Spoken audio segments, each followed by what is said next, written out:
नमस्कार, दोपहर का धमाका देख रहे हैं आप और मैं हूं आपके साथ पुनीता सिंह। दोपहर का धमाका में तमाम आज की बड़ी खबरें आपको विस्तार से बताएंगे, लेकिन बुलेटिन की शुरुआत करते हैं फारूक अब्दुल्ला के विवादित बयान के साथ। जी हां, फारूक अब्दुल्ला ने एक बार फिर से पाकिस्तान प्रेम दिखाया है और उन्होंने कहा है कि जो हमले लगातार जम्मू कश्मीर में हो रहे हैं, क्या इसके पीछे कोई एजेंसी का हाथ तो नहीं? आतंकियों को मारना नहीं, पकड़ना चाहिए, ये फारूक अब्दुल्ला की तरफ से बयान दिया गया है। उन्होंने कहा कि आतंकियों को पकड़कर उनसे पूछताछ होनी चाहिए, जानने की कोशिश होनी चाहिए कि आखिर जो ये बार-बार आतंकी घटनाएं हो रही है, इसके पीछे आखिर किसका हाथ है। कुल मिलाकर जो बीते कई दिनों से जम्मू कश्मीर में आतंकी घटनाएं निकलकर सामने आ रही है, जिसमें बढ़ोतरी दर्ज की गई है, फारूक अब्दुल्ला को उसमें साजिश की बू नजर आ रही है। डिस्टेबलाइज करने की कोशिश कर रहे हैं, नहीं तो क्यों नहीं पहले हो रहा था, आज क्यों, क्या वजह है? इसकी इंडिपेंडेंट इंक्वायरी होनी चाहिए। ये सब एक क्राइसिस पैदा करने की कोशिश कर रहे हैं। अगर वो पकड़े गए ना जो ये कर रहे हैं, पता लगेगा कौन कर रहा है। मारना नहीं चाहिए उनको पकड़ना चाहिए और पकड़ के उनसे पूछना चाहिए कि कौन उनके पीछे है, कौन लोग हैं जो ये कर सकते हैं और किस लिए कर सकते हैं। इन सालों में क्यों नहीं किया? मुझे इस पर तशवीश है। कोई ऐसी एजेंसी तो पीछे नहीं है जो उमर अब्दुल्ला को डिस्टेबलाइज करना चाहती है। तो सुना आपने एनसी प्रमुख फारूक अब्दुल्ला और जम्मू कश्मीर के पूर्व मुख्यमंत्री, जिनका ये जो हमदर्द वाला बयान है पाकिस्तान को लेकर एक बार फिर से देखने को मिला है। लेकिन आपको बता दें कि ये पहली बार नहीं है जब फारूक अब्दुल्ला ने आतंक और उसके आका पाकिस्तान की तरफदारी वाली ऐसी भाषा बोली हो। इससे पहले भी वो इसी तरह की बयानबाजी करते रहे हैं। कब कब उन्होंने क्या कहा है, जरा ये भी आपको ग्राफिक्स के माध्यम से बता दें। देखिए, दिसंबर 2018 की अगर हम बात करें तो जम्मू कश्मीर भारत का और पीओके पाकिस्तान का हिस्सा है, ये कहा गया था फारूक अब्दुल्ला की तरफ से। राजनाथ सिंह ने बयान दिया था जिस पर उन्होंने ये कहा था कि बार बार हम ये कह रहे हैं कि जो पीओके है वो पाकिस्तान का हिस्सा है। इसके अलावा अब पिछले साल की बात कर लेते हैं, यानी कि दिसंबर 2023 की, उन्होंने कहा था कि कश्मीर का भी गाजा और फिलिस्तीन जैसा हाल होगा। ये फारूक अब्दुल्ला की बयान हम आपको बता रहे हैं। 2024 यानी कि इसी साल जून की बात करें तो उन्होंने कहा था कि पाकिस्तान से बातचीत से ही खत्म होगा आतंकवाद। मई में ही, यानी कि 2024 मई की अगर हम बात करें तो फारूक अब्दुल्ला ने पाकिस्तान प्रेम दिखाते हुए ये कहा था कि पाकिस्तान ने चूड़ियां नहीं पहन रखी है।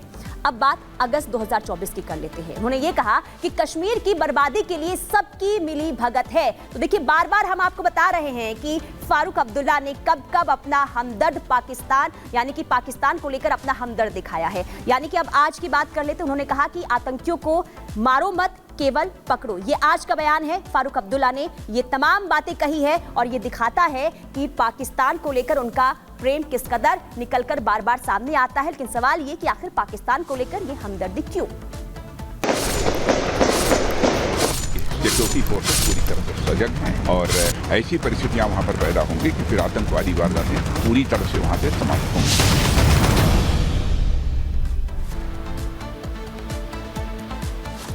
तो चलिए आगे बढ़ते हैं। बात एक बार फिर से जम्मू कश्मीर की कर लेते हैं, क्योंकि जम्मू कश्मीर में आज सुरक्षा बलों ने 2 आतंकियों को ढेर कर दिया है। इसी के साथ कल शाम बडगाम में 2 गैर कश्मीरी मजदूरों पर हमले का बदला भी ले लिया गया। दरअसल 15 दिनों के भीतर गैर कश्मीरी मजदूरों पर हमले की ये दूसरी घटना थी। इसके माध्यम से पाकिस्तान घाटी में चल रहे विकास को रोकना चाहता है, जिसके लिए उसने एक और नया प्लान जो शुरू कर दिया है। वो क्या प्लान है और किस तरीके से आतंकियों को मुंह तोड़ जवाब सेना के जवान दे रहे हैं, रिपोर्ट के जरिए आपको दिखाते हैं।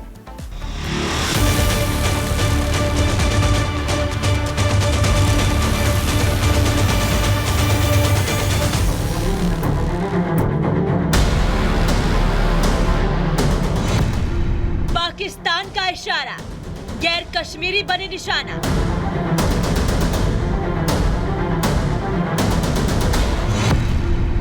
घाटी में आतंक और कट्टरपंथ का नया कॉकटेल। आतंक की साजिश के नए ब्लूप्रिंट पर बड़ा खुलासा। कश्मीर घाटी में एक बार फिर आतंकी हमला हुआ है।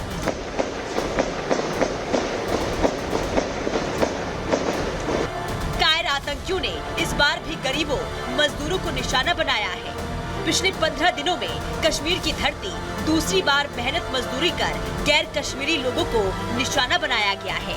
इन हमलों के शिकार सिर्फ हिंदू ही नहीं, मुस्लिम भी हैं, जो कट्टरपंथी आतंकियों की नजर में कश्मीर के लिए बाहरी है। कश्मीर में आतंक का ये नया ट्रेंड है। दरअसल कश्मीर घाटी में सुरक्षा बलों ने आतंकियों की कमर तोड़ दी है। अधिकतर आतंकी या तो मारे जा चुके हैं या फिर सरेंडर कर चुके हैं। आतंकी आका पाकिस्तान के लिए ये किसी झटके से कम नहीं है। इसलिए अब पाकिस्तान के पिट्ठू उन गरीबों को निशाना बना रहे हैं जो गैर कश्मीरी हैं। इसके लिए पाकिस्तानी हैंडलर कश्मीर में दूसरे राज्यों से आए लोगों के खिलाफ अपने पिट्ठुओं के मन में नफरत पैदा कर रहे हैं, भले ही वो मुस्लिम ही क्यों ना हो।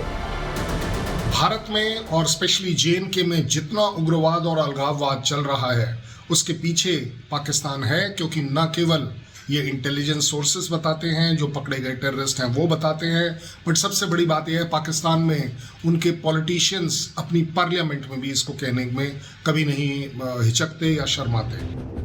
आतंक के इस नए चेहरे ने एक बार फिर 2 गैर कश्मीरी मजदूरों को आतंकियों ने निशाना बनाया है।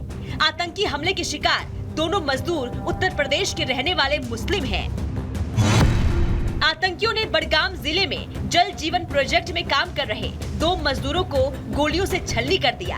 आतंकियों ने एक मजदूर के हाथ में गोली मारी तो दूसरे मजदूर के पैर में गोली मारकर उसे गंभीर रूप से घायल कर दिया। घायलों की शिनाख्त उत्तर प्रदेश के सहारनपुर के रहने वाले सुफियान और मोहम्मद उस्मान के रूप में हुई है। गनीमत रही कि सुफियान और उस्मान की जान बच गई और वो केवल घायल ही हुए हैं, जिन्हें इलाज के लिए फौरन अस्पताल में भर्ती कराया गया है और उनकी हालत अभी स्थिर है। आपको बता दें कि 20 अक्टूबर की शाम को हुए आतंकी हमले में 7 लोगों की मौत हो गई थी। गांदरबल में निर्माण परियोजना में काम कर रहे मजदूरों के कैंप पर आतंकियों ने हमला किया था। टनल बना रही निजी कंपनी के कैंप पर फायरिंग की गई।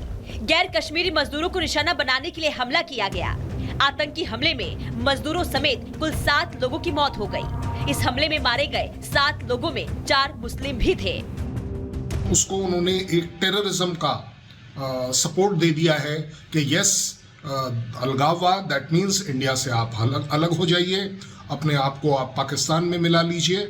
और साथ ही साथ इसमें टेररिस्ट वो स्ट्राइक करते हैं जो कि अपने आप में लोकल पॉपुलेशन और इंडियन साइकोलॉजी के ऊपर एक बहुत बड़ा असर डालती है। Yes, Pakistan needs to be handled. दरअसल पाकिस्तान बौखलाया हुआ है। सुरक्षा बलों की चौकसी की वजह से घाटी में आतंक की दुकान बंद होने की कगार पर है। इसलिए अब धर्म के नाम पर दहशत का व्यापार करने वाले अब हिंदू मुसलमान में भी भेद नहीं कर रहे हैं। लेकिन इसे लेकर कश्मीर में सियासत भी जारी है। दरअसल उमर सरकार की सत्ता संभालने के बाद ऐसी घटनाएं अचानक बढ़ गई है।